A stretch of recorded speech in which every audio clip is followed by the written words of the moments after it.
Hello everyone, ఈరోజు శ్రావణ మంగళవారం, అందులో ఏకాదశి.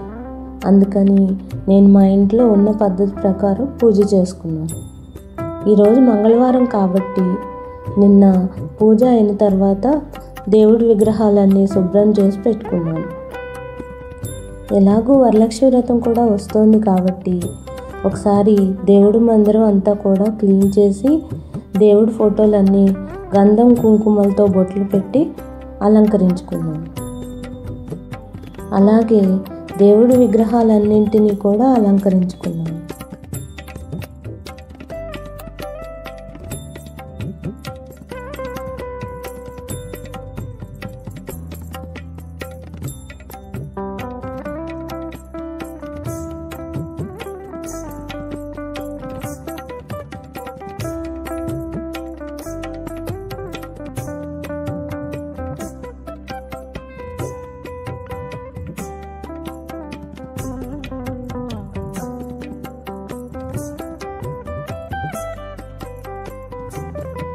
ఈ ఏకాదశిని పుత్రాద ఏకాదశి అంటారు. అంటే ఈరోజు పిల్లలు లేని వాళ్ళు పూజ చేస్తే ఫలితం ఉంటుందన్నమాట. ఏకాదశి రోజు ఉపవాసం చేస్తే చాలా మంచిదని, పాపాలు పోతాయని పెద్దవాళ్ళు చెప్తారు. అందున ఇది చాతుర్మాస్యంలో వచ్చిన ఏకాదశి కాబట్టి ఉపవాసం చేస్తే మరింత ఫలితం ఉంటుంది. ఏకాదశి రోజు కొంతమంది పూర్తిగా ఉపవాసం ఉంటారు, కొంతమంది పాలు పళ్ళు తీసుకొని ఉంటారు, కొంతమంది 3 జాములు అంటే ఈవినింగ్ 4 వరకు ఉపవాసం ఉండి తర్వాత అల్పాహారం తీసుకుంటారు.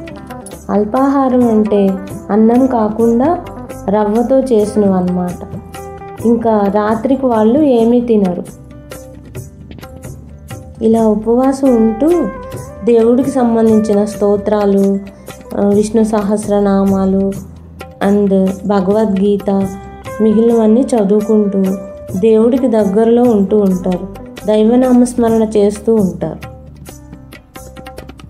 ఏకాదశి తిథి అంటే విష్ణుమూర్తికి చాలా ఇష్టమైనది. అసలు ఈరోజు ఉపవాసం కన్నా కూడా భక్తి చాలా ముఖ్యం. ఈరోజు దానికి సంబంధించిన ఒక కథని మనం గుర్తు చేసుకుందాం. గజేంద్ర మోక్షం. గజేంద్ర మోక్షం భాగవతంలోని ఒక ఘట్టం.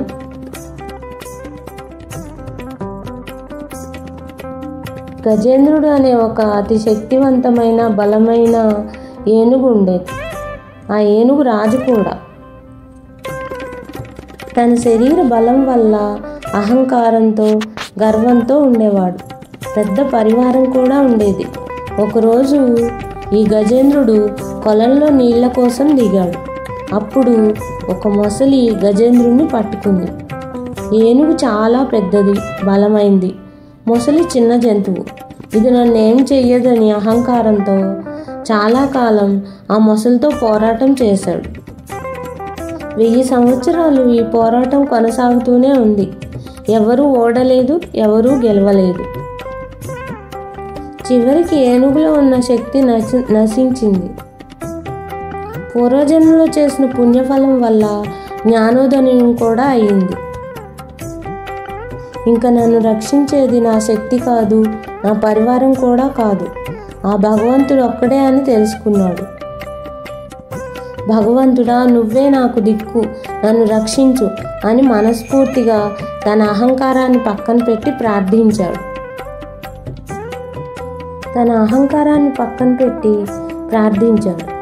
అప్పుడు విష్ణుమూర్తి వైకుంఠం నుంచి ఉన్నపళంగా వచ్చి సుదర్శన చక్రంతో మొసలి నుంచి ఏనుగును రక్షించాడు. ఇది భాగవతంలో చెప్పబడిన కథ. దీన్ని బట్టి మనం తెలుసుకోవాల్సింది ఏంటంటే, మనందరిలో కూడా గజేంద్రుల్లో ఉండే గుణాలు ఉంటాయి. మనం బలంగా గర్వంగా ఫీల్ అయ్యే క్షణాలు కూడా జీవితంలో వస్తాయి. నేను కష్టపడ్డాను కాబట్టి ఇంత పైకి వచ్చాను, నేను డబ్బు సంపాదించాను కాబట్టి ఇన్ని ఆస్తులు కొన్నాను, నేను బాగా చదివాను కాబట్టి ఇన్ని మార్కులు వచ్చాయి అని కొన్నిసార్లు అహంకారంతో మాట్లాడుతూ ఉంటాం.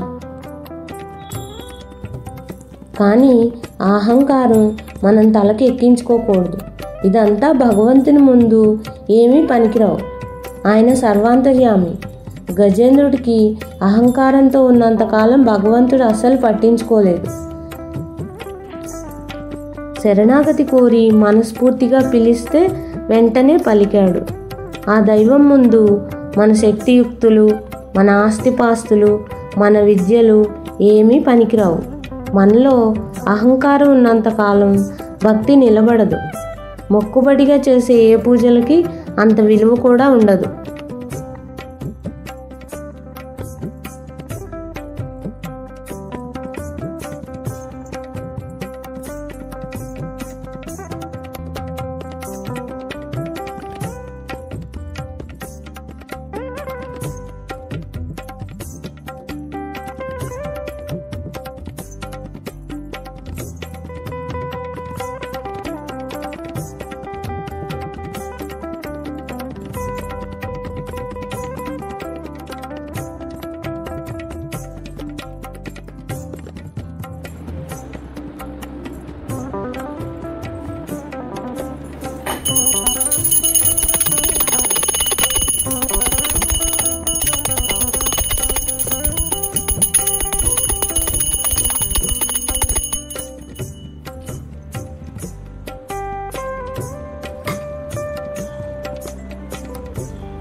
మనస్ఫూర్తిగా ఉన్నప్పుడు మాత్రమే భగవంతుడు మనల్ని రక్షిస్తాడు.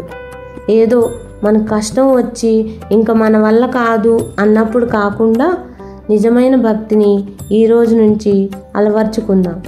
భగవంతునికి మనస్ఫూర్తిగా పూజ చేద్దాం. భగవంతునికి దగ్గర అవుదాం. ఓం నమో నారాయణాయ. ఓం నమో భగవతే వాసుదేవాయ. Please like, share and subscribe.